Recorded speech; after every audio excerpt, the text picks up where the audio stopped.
बिहार स्टेटी की बहाली को प्रभावित करने वाले 4 बड़े मुद्दे हैं। इस वीडियो में बात करेंगे उन 4 बड़े मुद्दों पर और उनका क्या हल हो सकता है इसके बारे में भी। इन 4 मुद्दों की अपनी अपनी इंपॉर्टेंस है और इसके इंपॉर्टेंस के हिसाब से बात करेंगे। जिसकी इंपॉर्टेंस सबसे ज्यादा है उसके बारे में पहले बात करेंगे। अगर दूसरी तरफ अगर आप प्राइमरी की बहाली देखें, अगर प्राइमरी की बहाली को लेकर के आजकल जो कुछ चल रहा है उसको अगर आप चेक करें तो वहां पर कोई 3, 4, 5 मुद्दा नहीं है। वहां पर सिंगल मुद्दा, सिंगल एजेंडा है कि नोटिफिकेशन निकालो। उसका एक रीजन है कि उसमें वैकेंसी ही इतनी ज्यादा है। अगर 1.5 लाख 2 लाख वैकेंसी सरकार दे रही है, पिछली बार भी 94,000 वैकेंसी थी। अगर उसके अंदर भी वैकेंसी घटा के 20,000 30,000 कर दिया जाए तो यकीन मानिए उसके अंदर भी कॉन्फ्लिक्ट बढ़ जाएगा। उसके अंदर भी कई सारे मुद्दे निकल के आ जाएंगे। उसके अंदर भी ये बहुत बड़ा मुद्दा बन जाएगा कि बहाली हो कैसे, बहाली किस आधार पे हो, एग्जाम के नंबर पे हो, एकेडमिक हो, या कुछ वेटेज वाला मामला निकल के आ जाएगा, या तरह तरह की और चीजें निकल के सामने आ जाएंगी। लेकिन वहां पर वैकेंसी इतनी ज्यादा है कि इस तरह के मुद्दे जो है वो परवान नहीं चढ़ पाते। लेकिन एसटीईटी के मामले में क्या है कि यहाँ पर सीटें कम है, कैंडिडेट्स बहुत ज्यादा है। 60,000 कैंडिडेट तो कॉमन है जो प्राइमरी में है और सेकेंडरी में भी है। कंप्यूटर साइंस का 17,000 क्वालिफाइड को अगर आप एक्सक्लूड कर दें तो तकरीबन 60,000 63,000 कैंडिडेट जो है वो कॉमन है। इसके अलावा भी कंप्यूटर साइंस में भी बहुत सारे कैंडिडेट ऐसे हैं जिन लोगों ने बीएड या डीएलएड कर रखा है, सीटेट या बीटेट पास कर गए हैं। ऐसे बहुत सारे कंप्यूटर साइंस में भी आपको मिल जाएंगे।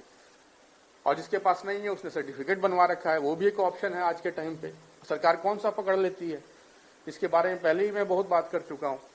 तो ओवरऑल ये है कि लोगों की कोशिश ये रहती है कि लोग सेकेंडरी में जॉब करना चाहते हैं और सेकेंडरी में सीटें कम, लोग बहुत ज्यादा, और इसीलिए सारा का सारा कॉन्फ्लिक्ट है। प्राइमरी में कॉन्फ्लिक्ट इसलिए नहीं कि सीटें ज्यादा है। अब कॉन्फ्लिक्ट है कौन कौन से मुद्दे हैं, कौन कौन से, 4 मुद्दे मैंने आपको बताए। तो 4 मुद्दों में सबसे बड़ा मुद्दा कि बहाली का आधार क्या हो, एग्जाम का नंबर बहाली का आधार बने या एकेडमिक मार्क्स आधार बने, इसको लेकर के प्रोटेस्ट चल रहा था पहले। जो पिछला प्रोटेस्ट अभी जो खत्म हुआ 25 दिन के बाद, उसमें मुद्दा यही था। एक पक्ष एग्जाम के नंबर को प्रायोरिटी देने की बात, दूसरा पक्ष एकेडमिक मार्क्स को प्रायोरिटी देने की बात, इसी को लेकर के प्रोटेस्ट चला है। प्राइमरी में ऐसा प्रोटेस्ट ना हुआ है और ना अभी नियर फ्यूचर में ऐसा कोई प्रोटेस्ट दिखता है। तो ये सबसे बड़ा मुद्दा है। अब इसमें गवर्नमेंट 2 चीजें कर सकती है। सचिव ने कहा था ये सिर्फ क्वालिटी को चेक करेंगे, बाकी कुछ नहीं चेक करेंगे। लेकिन फिर भी अगर सरकार चाहे तो कोई या तो बीच का रास्ता निकाल दे या कोई स्ट्रिक्ट फैसला लेकर के इस मामले को रफा दफा कर सकती है। लेकिन अभी तक तो ऐसा कुछ होता हुआ दिख नहीं रहा है। नियमावली को लेकर के मीडिया कुछ भी रिपोर्ट करे, लेकिन सरकार की तरफ से अभी तक कोई ऑफिशियल रिलीज नहीं है। तो ये मामला अभी भी जिंदा है। अब कब तक जिंदा रहेगा ये पता नहीं, लेकिन ये एक मैटर ऑफ कॉन्फ्लिक्ट है और सबसे बड़ा मैटर ऑफ कॉन्फ्लिक्ट यही है कि बहाली का आधार क्या हो। इसको लेकर के धरना प्रदर्शन भी पीछे हुआ, वो उसके बारे में आप लोग ऑलरेडी अवेयर हैं। अब देखना है गेंद सरकार के पाले में, सरकार करती क्या है। सरकार कोई बीच का रास्ता निकालती है या किसी को प्रायोरिटी देती है, अभी तो आगे आने वाला वक्त ही बताएगा। दूसरा मुद्दा मेरे हिसाब से जो बड़ा मुद्दा है वो वैकेंसी का मुद्दा है, सीटों का मुद्दा है। ये बात मैं पहले ही कई वीडियोस में कह चुका हूं कि जैसे जैसे सीटें बढ़ती जाएंगी वैसे वैसे कॉन्फ्लिक्ट खत्म होता जाएगा। अगर आप सेकेंडरी में भी अगर आप चेक करें तो 2 सब्जेक्ट के कैंडिडेट को अगर आप न्यूट्रलाइज कर दें, उनको आप एक्सक्लूड कर दें, कंप्यूटर साइंस, सोशल साइंस, यकीन मानिए कोई प्रोटेस्ट नहीं हो पाएगा। ये जो भीड़ दिखती है अचानक से, बहुत बड़ी भीड़ जो अचानक से कई बार सड़कों पर आ जाती है, ये यही 2 सब्जेक्ट के लोग होते हैं। 90% यही 2 सब्जेक्ट के लोग हैं, क्योंकि बाकी सब्जेक्ट में उस तरह का कोई कॉन्फ्लिक्ट है ही नहीं, उस तरह कोई मामला है ही नहीं। अगर उर्दू में 1000 सीट पर 3000 लोग क्वालिफाई कर भी गए हैं तो उर्दू में बहुत सारा बैकलॉग वैकेंसी आ रहा है। आप उर्दू का 6ठे फेज का डेटा चेक कीजिए, ये बात मैं पहले की वीडियोस में दिखा चुका हूं। उनको भर भर के मिल रहा है बैकलॉग वैकेंसी। उसके अलावा जब 33,916 अप्रूव हुआ था तो उसके अंदर भी एनआरबी की सीटें अप्रूव हुई थी।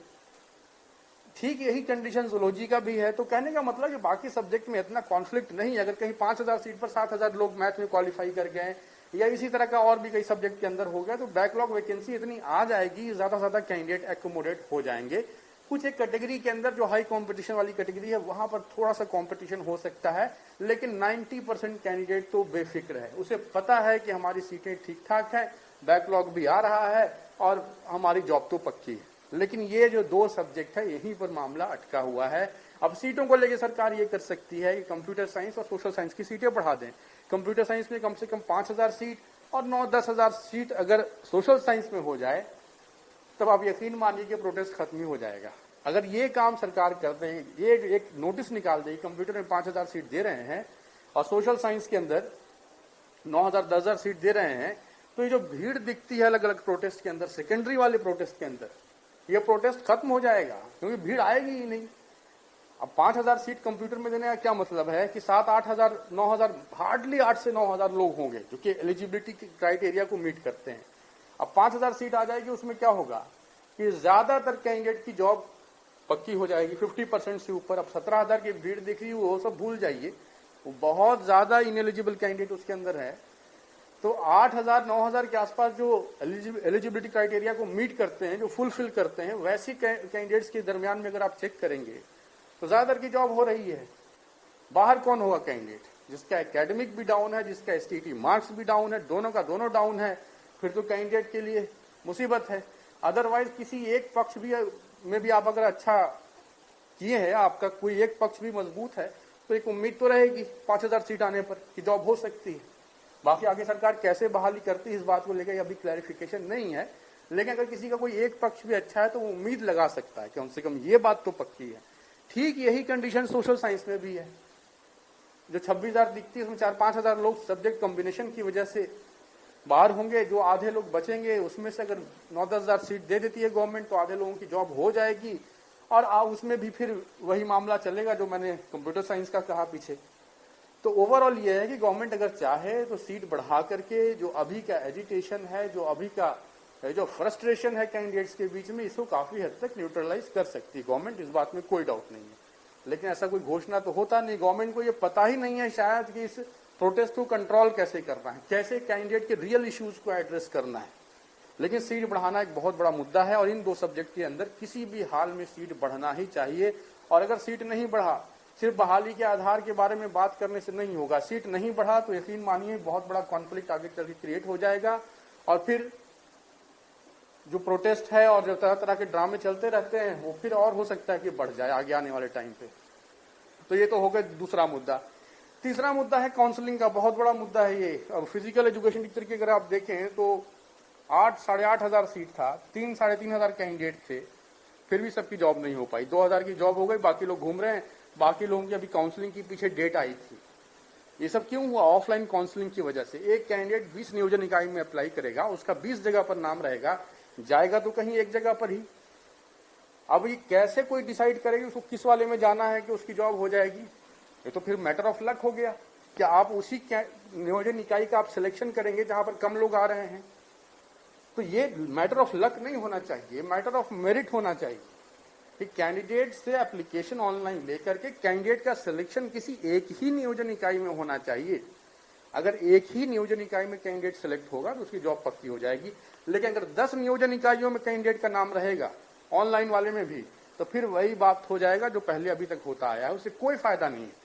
बस ये फायदा है कि आपका थोड़ा पैसा बच गया, थोड़ा टाइम बच गया। जो घूमते रहते थे पूरे बिहार भर में वो नहीं हुआ। लेकिन उसके अलावा अगर एक ही कैंडिडेट की नाम अगर 10 नियोजन इकाई में आ रहा है, 10 नियोजन इकाई की लिस्ट में, तो फिर समझ लीजिए कि वही सिस्टम है, उससे कोई तब्दीली नहीं, कोई चेंज नहीं हुआ है। जो तीसरा मुद्दा था, तो इसके लिए तो गवर्नमेंट को अपना जो ऑनलाइन पोर्टल गवर्नमेंट बना रही है उसमें देखना पड़ेगा कि क्या बदलाव करना है, कैसे इस चीज को एड्रेस करना है। चौथे मुद्दे पर आते हैं जो कि लास्ट मुद्दा। अगर ये सभी चीजें एड्रेस हो जाएंगी तब फिर लोग सुकून से नोटिफिकेशन का वेट करेंगे। इसीलिए आप देखते हैं कि सेकेंडरी में नोटिफिकेशन के लिए वैसा अभी तक एफर्ट नहीं डाला गया है जैसा कि बहाली के आधार को लेकर के डाला गया है, क्योंकि ये मुद्दा ही सबसे आखिरी में आता है। पहले ऊपर के मुद्दे तो एड्रेस हो, पहले कैंडिडेट को ये तो पता लगे, ये तो तसल्ली हो जाए कि उसकी जॉब होने जा रही है, तभी तो वो पूरे दिल से नोटिफिकेशन मांगेगा। लेकिन अगर किसी कैंडिडेट को ये डाउट होगा कि भाई पता नहीं उसकी जॉब हो रही है कि नहीं हो रही है, तो फिर उसका नोटिफिकेशन मांगने पर भी उसका वो दिखेगा कि हाँ भाई वो नोटिफिकेशन अपने पूरी इंटेंसिटी से नहीं मांगेगा या उस तरह की मांग में वो पार्टिसिपेट नहीं करेगा कैंडिडेट। तो यही सब सारी चीजें हैं, 4 बड़े मुद्दे हैं जो पहले जो डिक्रीजिंग ऑर्डर में जो मुझे लगा कि हाँ भाई अलग अलग मुद्दे के अलग अलग इंपॉर्टेंस है, वो मैंने आपके सामने रखा। अगर गवर्नमेंट, मैं कई बार पहले भी कह चुका हूँ, आज भी कहता हूँ, गवर्नमेंट 5,000 कंप्यूटर सीट कर दे, 9-10 हजार सोशल साइंस का सीट कर दे, तो काफी हद तक ये मामला एड्रेस हो जाएगा बाकी नियमावली को देख ले सरकार क्या करना है क्या नहीं करना है, लेकिन सीट बढ़ाना एक ऐसा सोल्यूशन है जिससे काफी हद तक प्रॉब्लम को एड्रेस किया जा सकता है। Thank you.